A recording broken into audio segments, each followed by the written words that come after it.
Evangelist training process.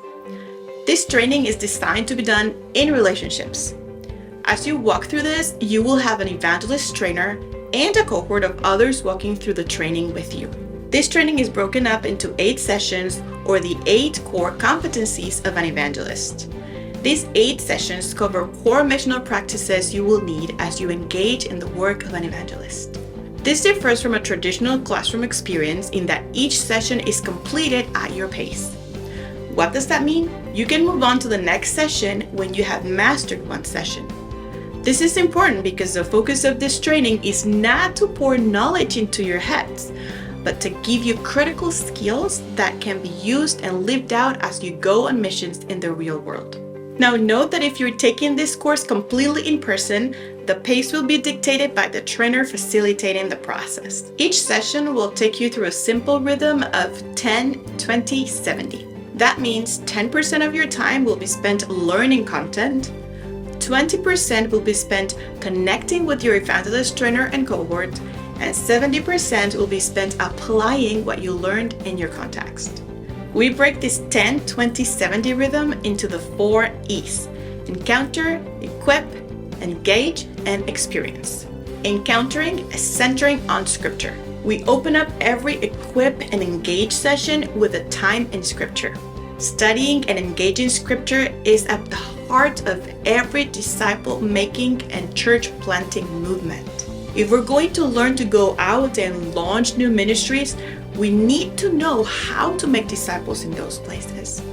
Starting with scripture not only allows us to center our time on God, it also allows us to teach a simple disciple-making process you can use in your context.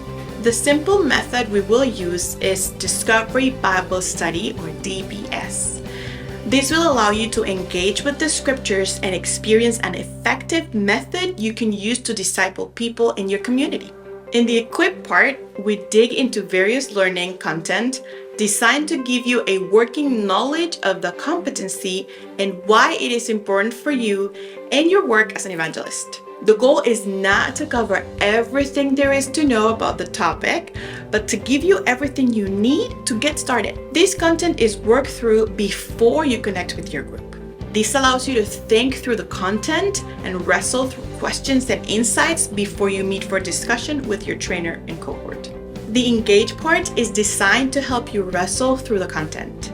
As you meet with your cohort, you can bring up questions, hear others' insights on the topic, and wrestle through the practical application of these missional concepts and practices in the real world. In these sessions, your trainer will act as your facilitator, guiding you through questions and sharing insights from their own experiences on mission. Finally, most of your time will be spent simply putting these competencies into practice. Every engage session will end with an I will statement. The I will statement is designed to give you a tangible starting point to put the competency into practice. This is where the competency you're working on moves from the head to the heart and the hands. When you gather with your cohort, you can share your experience living this competency out. It gives you an opportunity to share the challenges and successes you experienced along the way.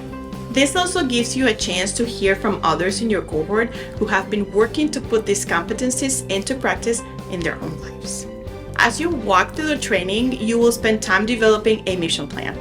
This simple one-page plan will be your starting point as you engage on mission in your communities. The different aspects of this plan will help you think through the different aspects of engaging with your community as you go out on mission. As you work through this plan, things may change, and that is okay. Every mission plan needs a few adjustments when it moves from the paper to the community.